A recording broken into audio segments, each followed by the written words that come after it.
Hello दोस्तों, मेरा किशोर आप सभी का स्वागत करता हूं फिर से मैं कड़ों पे। दोस्तों, अगर आप एक एयरटेल रिटेलर हो और अगर आप यहां पे एयरटेल मित्र ऐप एप्लीकेशन का न्यू आईडी यहां पर आपने लिया है और अगर आपको यहां पर एमएनपी करना नहीं आता है, पोर्ट करना नहीं आता है, यहां पर आपके शॉप पर कोई ऐसे बंदे आ जाते हैं जो यहां पर एयरटेल का जो है सिम कार्ड तो लेना चाहते हैं, लेकिन नंबर वही और नेटवर्क यहां पर सिर्फ चेंज करवाना चाहते हैं। तो कैसे आप ये कर पाओगे, जानने के लिए आपको इस वीडियो को पूरा कंप्लीटली देखना है। अगर अभी तक आपने इस वीडियो को लाइक नहीं किया है तो वीडियो को लाइक कर देना, चैनल पे पहली बार चैनल को सब्सक्राइब कर देना और नोटिफिकेशन को ऑल पर प्रेस कर देना।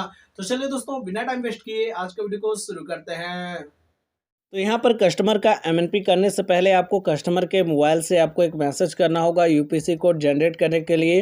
तो उसके लिए क्या करना है तो चलिए मैं आपको बता देता हूँ। सबसे पहले उसके मैसेज इनबॉक्स पे आपको आ जाना है और यहाँ पर न्यू मैसेज टैक्स पे आपको आना है और यहाँ पर आपको जो मैसेज टाइप करना होगा मैसेज करने के लिए वो यहाँ पर आपको करना होगा, बड़े अक्षर में लिखना होगा पोर्ट PORT पोर्ट स्पेस। उसके बाद आपको उसका कस्टमर का मोबाइल नंबर डाल देना है और ये मैसेज को आपको जो सेंड करना होगा वो यहाँ पर आपको सेंड करना होगा 1900 पे। ये मैसेज को आपको सेंड कर देना है। जैसे ही आप सेंड करोगे तो इसका यूपीसी कोड जनरेट होकर आ जाएगा। थोड़े ही देर में आपको यहाँ पर जो है मैसेज मिल जाएगा। फिर वो यूपीसी कोड को आपको किस जगह पे यूज करना है, कैसे यहाँ पर आप एमएनपी पोर्ट कर सकते हो मित्रा ऐप एप्लीकेशन से। तो चलिए यहाँ पर हम अपना मित्रा ऐप एप्लीकेशन को लॉगिन कर लेते हैं और आगे का प्रक्रिया आपको बताते हैं। लॉगिन करते के साथ ही यहाँ पर आपको कुछ इस प्रकार से इंटरफेस देखने को मिलेगा, जैसा कि आपको यहाँ पर देखने को मिल रहा होगा। यहाँ पर आपको इस जगह पे टैप करना है प्रीपेड डिजिटल एक्टिवेशन के ऑप्शन पे और यहाँ पर जैसे ही आप टैप करोगे तो आपके सामने एक नया पेज ओपन होकर आएगा। जैसा कि आप देख सकते हो इस जगह पे आपको टैप करना है डॉक्यूमेंट टैप के ऑप्शन पे। अदर वाला ऑप्शन को सिलेक्ट करता हूँ और उसके बाद यहाँ पर DKYC को सिलेक्ट कर लेता हूँ। उसके बाद यहाँ पर हमारे सामने एक्टिवेशन फॉर्म निकल कर आ जाएगा। जैसा कि आप देख सकते हो यहाँ पर कस्टमर का लाइव फोटो आपसे मांगा जाएगा। तो यहाँ पर कस्टमर का लाइव फोटो लेते वक्त यहाँ पर जो है कस्टमर का बैकग्राउंड व्हाइट होना चाहिए और यहाँ पर आपको प्लग झटका के कस्टमर का फोटो ले लेना है। यहाँ पर कस्टमर का फोटो लेने के बाद आपको इस जगह पे टैप करना है। इस जगह पे आपको POI के ऑप्शन पे ये सिलेक्ट करना है कि कस्टमर का कौन सा डॉक्यूमेंट से आप यहाँ पे सिम कार्ड चालू करना चाहते हो।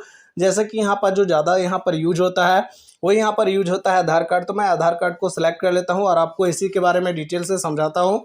तो यहाँ पर मैंने आधार कार्ड को सिलेक्ट कर लिया है। फिर उसके बाद आधार कार्ड का जो फेस डिटेल यहाँ पर होता है उसको आपको टैप करना है, यानी कि QR कोड को इस जगह पे स्कैन कर लेना है आधार कार्ड का। और उसके बाद यहाँ पर डॉक्यूमेंट का फ्रंट साइड का फोटो, डॉक्यूमेंट का बैक साइड का फोटो आपको यहाँ पर ले लेना है प्लस वाले आइकन पे टैप करके और उसके बाद इसे ऊपर की स्क्रॉल करना है। यहाँ पर कस्टमर का नाम यहाँ पर जो है डिटेल में फिल हो जाएगा। यहाँ पर कस्टमर डिटेल पे यहाँ पर कस्टमर का डेट ऑफ बर्थ फिल हो जाएगा। यहाँ पर कस्टमर का जेंडर फिल हो जाएगा। इस जगह पे कस्टमर का फादर नेम फिल हो जाएगा और यहाँ पर आपको फिल करना होगा अल्टरनेट नंबर। कस्टमर जो भी अपने साथ एक अल्टरनेट नंबर लेकर आया है वो नंबर को यहाँ पर आपको डालना है। अगर कस्टमर के पास कोई अल्टरनेट नंबर नहीं है तो आप वो नंबर को भी यहाँ पर यूज कर सकते हो जो नंबर को वो एमएनपी पोर्ट करवाने आया है। लेकिन यहाँ पर ये कोशिश करना ज़्यादातर कि उसके पास कोई अल्टरनेट नंबर हो तो ज़्यादा बेहतर होगा। ये करने के बाद आपको इस जगह पे इसे ऊपर के स्क्रॉल करना है और यहाँ पर आपको नीचे दो ऑप्शन देखने को मिलेगा पर्सन विथ डिसेबिलिटी के ऑप्शन पे यस और नो का। अगर कस्टमर विकलांग है, किसी तरीके से अपंग है तो आप यहाँ पे यस कर सकते हो। अगर कस्टमर स्वस्थ है पूरी तरीके से तो आप यहाँ पे नो पे टिक करके इसे ऊपर की स्क्रॉल कर सकते हो। फिर उसके बाद यहाँ पर कस्टमर का एड्रेस आपसे मांगा जाएगा।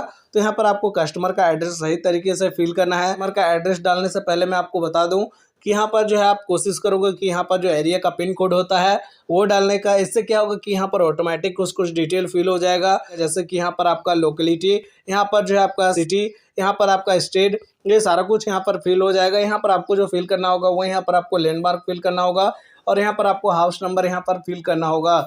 यहाँ पर जो है ये फिल होने के बाद इसे ऊपर की स्क्रॉल करना है आपको और यहाँ पर नीचे आ जाना है। नीचे आपको जो है 3 तरह का ऑप्शन देखने को मिलेगा। पहला यहाँ पर आपको SUK का, दूसरा MNP का और तीसरा CUN का। अगर कस्टमर का आप यहाँ पे MNP पोर्ट करना चाहते हो तो आपको ये वाला ऑप्शन को सिलेक्ट करना है, बीच वाला ऑप्शन को, और यहाँ पर आपसे मांगा जाएगा कस्टमर का जो यहाँ पर यूपीसी कोड आपने जनरेट किया है उसका यहाँ पर आपको फोटो मांगा जाएगा। तो यहाँ पर जो मोबाइल पे मैसेज आया है उसका यहाँ पर आपको फोटो लेना है, प्लस वाले आइकन पे आपको टैप करना है इस जगह पे और यहाँ पर आपको जो है फोटो ले लेना है। फोटो लेने के बाद आपको जो है यहाँ पर कस्टमर का जो आप एमएनपी कर रहे हो उसका नंबर ऑटोमेटिक यहाँ पर फिल हो जाएगा। री इंटर मोबाइल नंबर पे ऑटोमेटिक इसका जो है नंबर फिल हो जाएगा। ये दोनों जगह पे ऑटोमेटिक नंबर फिल हो जाएगा। इस जगह पे आपको जो है कस्टमर का कौन सा ऑपरेटर है वो यहाँ पर आपका नीचे यहाँ पर सिलेक्ट हो जाएगा। यहाँ पर कस्टमर प्रीपेड सिम यहाँ पर आप चालू कर रहे हो या पोस्टपेड, वो यहाँ पर आपको सिलेक्ट कर लेना है। उसके बाद यहाँ पर आपको यूपीसी कोड जो है वो यहाँ पर हो जाएगा।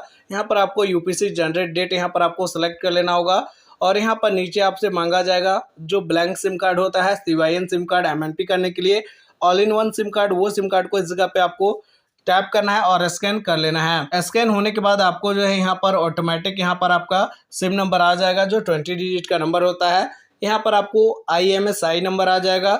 नीचे आपको यहाँ पर टैरिफ प्लान FRC के ऑप्शन पे टैप करना है और यहाँ पर आपको 3 मोस्ट पॉपुलर FRC अभी चल रहा है एयरटेल का।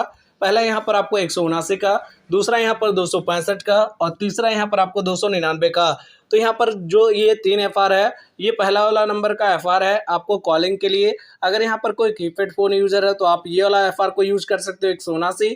अगर कोई स्मार्टफोन यूज़र है तो आपको ये वाला FR को यूज़ करना है, और जो ज़्यादा डेटा यूज़ करता है स्मार्टफोन यूज़र है तो आपको ये वाला FR को यूज़ करना है FR 299। यहाँ पर FR कोई भी सिलेक्ट कर लेते हैं और यहाँ पर सेलेक्ट प्लान के ऑप्शन पे, और उसके बाद यहाँ पर आपको जो है इसे ऊपर की स्क्रॉल करना है, इस जगह पे आपको टैप करना है और इस जगह पे आपको सेल्फ एम्प्लॉयड को ऑप्शन को पहले को सिलेक्ट कर लेना है। उसके बाद यहाँ पर आप जो है कस्टमर का ईमेल आईडी पूछ लोगे। कस्टमर के पास कोई ईमेल आईडी है तो वो ईमेल आईडी को आपको इस जगह पे डालना होगा। इससे क्या होगा कि कस्टमर जो है आने वाला दिनों में अगर वो ई सिम यूज़ करना चाहता है तो ई सिम को वो यूज़ कर सकता है इजीली। उसके ईमेल आईडी पे वो QR कोड को मंगा के यहाँ पर ई सिम में यूज़ कर सकता है। और यहाँ पर हम बात कर लेते हैं फिर आगे की और, तो यहाँ पर आगे जो है इसे ऊपर की स्क्रॉल करना है। यहाँ पर आपको एग्जिस्टिंग काउंटिंग मांगा जाएगा, तो यहाँ पर आपको एग्जिस्टिंग काउंटिंग में यहाँ पर आपको 1 डालना है। यहाँ पर जो है आपको कोई भी ऑपरेटर, जो ऑपरेटर का अल्टरनेट नंबर दिया है आपने, वो ऑपरेटर को यहाँ पर सेलेक्ट कर लेना होगा। जैसे कि यहाँ पर मैं एयरटेल को सेलेक्ट कर लेता हूँ। फिर उसके बाद इसे ऊपर के स्क्रॉल करना है। जगह पे आपको मांगा जाएगा डिक्लेरेशन बाय कस्टमर, तो इस जगह पे आपको टिक मार्क करना है और इसे ऊपर के स्क्रॉल कर देना है। फिर उसके बाद यहाँ पर जो है कस्टमर का नंबर, आपको जो अल्टरनेट नंबर है वो यहाँ पर शो होगा, उस पर आपको सेंड OTP करना है और कस्टमर के नंबर पे OTP जाएगा जो 6 डिजिट का OTP होगा। तो वो OTP को इस जगह पे आपको फिल कर देना है और इस जगह पे आपको सबमिट कर देना है। सबमिट करने के बाद इसे ऊपर की स्क्रॉल करना है और यहाँ पर आपसे जो है आपका रिटेलर का लाइव फोटो मांगा जाएगा। अगर आप रिटेलर हो तो यहाँ पर रिटेलर का लाइव फोटो लेना है। अगर आप एक एजेंट हो तो यहाँ पर एजेंट का फोटो लेना है। तो यहाँ पर जो है प्लस वाला आइकन पे टैप करना है। जैसे कि आपने कस्टमर का फोटो लिया था, ठीक उसी तरीके से यहाँ पर आपको प्लस वाला आइकन पे टैप करके यहाँ पर आपका फोटो ले लेना है। आपका यहाँ पर फोटो लेते वक्त कोई ज़रूरी नहीं है कि यहाँ पर आपका बैकग्राउंड वाइट हो, आप किसी भी बैकग्राउंड में यहाँ पर जो है अपना फोटो को ले सकते हो। फिर उसके बाद इसे ऊपर के स्क्रॉल करना है, इस जगह पे आपको टिक करना है और इसे ऊपर के स्क्रॉल करके नीचे यहाँ पर आपको सेंड OTP कर देना है। जैसे ही आप सेंड OTP करोगे तो यहाँ पर आपका रजिस्टर्ड नंबर पे जो लापू नंबर है उस पर OTP जाएगा, और अगर आपका उसी फ़ोन पे वो सिम पड़ा हुआ है तो यहाँ पर आपका ऑटोमेटिक OTP आ जाएगा 6 डिजिट का। उसके बाद आपको इस जगह पे सबमिट करना है और जैसे ही सबमिट करोगे तो आपका OTP वैलिड सबमिट होने के बाद यहाँ पर नीचे आपको फिर से सबमिट कर देना है।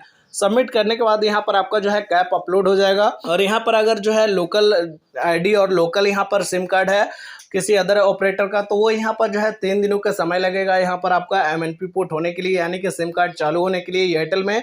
और अगर किसी अदर स्टेट का यहाँ पर सिम कार्ड है और अदर स्टेट का डॉक्यूमेंट भी है तो यहाँ पर आपको जो है 7 दिनों का समय लग सकता है। और इसी बीच अगर यहाँ पर जो है किसी प्रकार का हॉलीडे वगैरह यहाँ पर हो जाता है तो यहाँ पर आपको जो है मैक्सिमम टाइम 10 दिनों का भी लग सकता है। तो कुछ इस प्रकार से आप यहाँ पे एयरटेल का मित्र ऐप एप्लीकेशन का यूज करके अदर ऑपरेटर का सिम कार्ड को बिना नंबर बदले नेटवर्क को आप यहाँ पे चेंज कर सकते हो, MNP पोर्ट कर सकते हो। तो दोस्तों आज का हमारे वीडियो को कैसा लगा है आप हमें कमेंट करके बताएं, और अगर आपको वीडियो पसंद आए तो वीडियो को लाइक कर दें, चैनल पे पहली बार चैनल को सब्सक्राइब करके नोटिफिकेशन को ऑल पर प्रेस कर दें। और अगर आपको वीडियो से रिलेटेड किसी भी प्रकार का सवाल सुझाव तो नीचे डिस्क्रिप्शन पे मैंने अपना कॉन्टैक्ट नंबर, साथ ही साथ मैंने अपना टेलीग्राम चैनल का लिंक दे रखा है। तो अगर अभी तक आपने अपना भाई का टेलीग्राम चैनल को ज्वाइन नहीं किया हो तो देर किस बात का जाकर ज्वाइन कर लो। तो चलिए दोस्तों आज के लिए वीडियो इतना ही, फिर मिलता है किसी नए वीडियो के साथ, तब तक के लिए टाटा बाय बाय और जय हिंद।